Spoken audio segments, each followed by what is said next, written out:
Hi ಎಲ್ಲರಿಗೂ and welcome back. ಮೆಂತ್ಯ ಸೊಪ್ಪನ್ನು ಬಳಸಿ ಒಂದು ರುಚಿಯಾದ ಗೊಜ್ಜನ್ನು ನಾನಿಲ್ಲಿ ತೋರಿಸ್ತಾ ಇದ್ದೀನಿ. ಯಾವುದೇ ಈರುಳ್ಳಿ ಬೆಳ್ಳುಳ್ಳಿ ಯಾವುದನ್ನು ಬಳಸದೆ ಎಷ್ಟು ರುಚಿಯಾಗಿ ಈ ಗೊಜ್ಜನ್ನು ಮಾಡ್ಬೋದು ಗೊತ್ತಾ?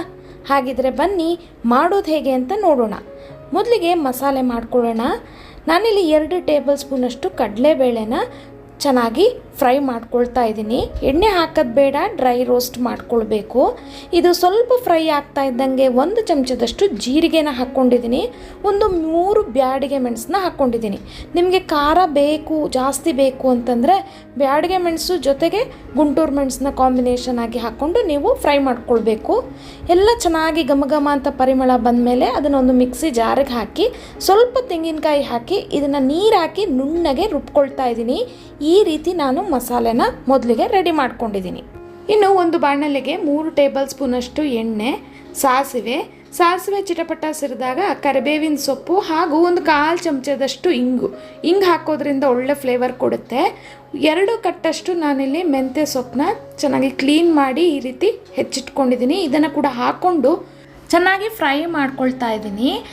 ನಿಮಗೆ ಮೆಂತ್ಯ ಸೊಪ್ಪು ಫ್ರೈ ಆಗಬೇಕಾದ್ರೆ ಒಳ್ಳೆ ಘಮ ಬರುತ್ತೆ. ಇದಕ್ಕೆ ನಾನು ಒಂದು ಮೀಡಿಯಮ್ ಗಾತ್ರದ ಟೊಮೆಟೊನ ಕಟ್ ಮಾಡಿ ಸೇರಿಸ್ಕೊಂಡಿದ್ದೀನಿ. ಒಂದು ಅರ್ಧ ಚಮಚದಷ್ಟು ಅರಿಶಿಣದ ಪುಡಿ, ರುಚಿಗೆ ಬೇಕಾಗುವಷ್ಟು ಉಪ್ಪನ್ನು ಕೂಡ ನಾನು ಇಲ್ಲೇ ಹಾಕ್ಕೊಂಡು ಚೆನ್ನಾಗಿ ಫ್ರೈ ಮಾಡ್ಕೊಳ್ಬೇಕು.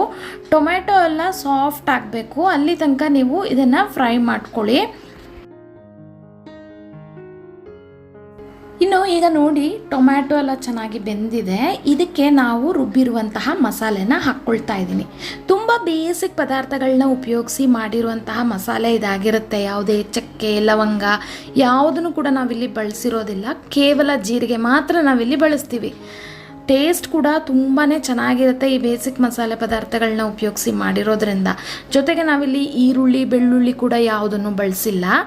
ಈ ಮಸಾಲೆ ಎಲ್ಲ ಚೆನ್ನಾಗಿ ಮಿಕ್ಸ್ ಆದಮೇಲೆ ನಾನು ಬೇಕಾಗುವಷ್ಟು ನೀರನ್ನ ಹಾಕ್ಕೊಂಡಿದ್ದೀನಿ. ಒಂದು ಗೊಜ್ಜು ಕನ್ಸಿಸ್ಟೆನ್ಸಿಗೆ ಬರುವಷ್ಟು ನೀರು ಹಾಕ್ಕೊಂಡು 1 ಚಮಚದಷ್ಟು ಬೆಲ್ಲ ಹಾಗೂ ರುಚಿಗೆ ಬೇಕಾಗುವಷ್ಟು ಉಪ್ಪು. ಮೊದಲು ಕೂಡ ನಾವು ಫ್ರೈ ಮಾಡ್ಬೇಕಾದ್ರೆ ಉಪ್ಪು ಹಾಕ್ಕೊಂಡಿದ್ವಲ್ಲ, ಈಗ ನೋಡಿಕೊಂಡು ಸ್ವಲ್ಪ ಉಪ್ಪು ಸೇರಿಸಿ ಕುದಿಯೋಕೆ ಇಡ್ತಾ ಇದ್ದೀನಿ.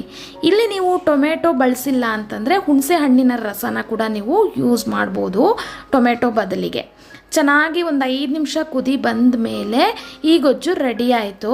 ತುಂಬಾ ರುಚಿಯಾಗಿರುತ್ತೆ. ನೀವು ಬಿಸಿ ಬಿಸಿ ಅನ್ನದ ಜೊತೆ ಕಲಿಸ್ಕೊಂಡು ತಿನ್ಬೋದು, ಅಥವಾ ರೊಟ್ಟಿ ದೋಸೆ ಚಪಾತಿ ಜೊತೆ ಕೂಡ ನೀವು ಇದನ್ನು ಸರ್ವ್ ಮಾಡ್ಬೋದು. ರುಚಿಯಾದ ಈಸಿಯಾದ ಮೆಂತ್ಯ ಗೊಜ್ಜಿನ ರೆಸಿಪಿ ನೀವು ಕೂಡ ಟ್ರೈ ಮಾಡ್ತೀರಲ್ಲ. ಮುಂದಿನ ಇಂಟ್ರೆಸ್ಟಿಂಗ್ ರೆಸಿಪಿಯೊಂದಿಗೆ ನಾನು ನಿಮಗೆ ನೆಕ್ಸ್ಟ್ ವಿಡಿಯೋದಲ್ಲಿ ಸಿಗ್ತೀನಿ. Stay tune, stay connected. Thank you for watching.